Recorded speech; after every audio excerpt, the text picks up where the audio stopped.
ქუთაისის საკრებულო სხდომათა დარბაზში საპილოტო პროექტის შედეგების პრეზენტაცია გაიმართა. პროექტის სახელწოდებაა თვით შეფასების ინსტრუმენტი საქართველოს მუნიციპალიტეტებში და მისი მიზანი ადგილობრივი თვითმმართველობის მოქმედების პროცესში მოქალაქეთა ჩართულობის გაუმჯობესებაა.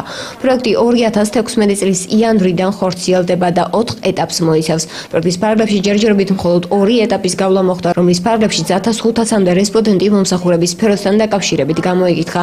გამოკითხვაში მონაწილეობას იღებდა როგორც სამთავრობო, ისე არასამთავრობო სექტორის წარმომადგენელი მოქალაქეები.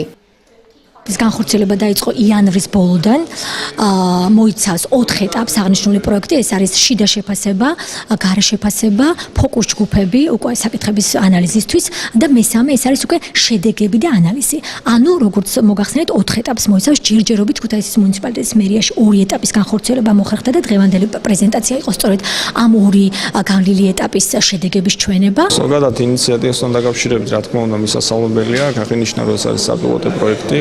ხორციელდება მხოლოდ სამ მუნიციპალიტეტში და რა თქმა უნდა ეს არის პოზიტიური პროექტი, იმიტომ რომ მიზნად ისახავს მუნიციპალიტეტის როგორც შიდა, ასე გარე შეფასების საფუძველზე უკვე მოქალაქეთა ჩართულობის გაუმჯობესებას, ასევე საჯარო სერვისების ხელმისაწვდომობის გაუმჯობესებას.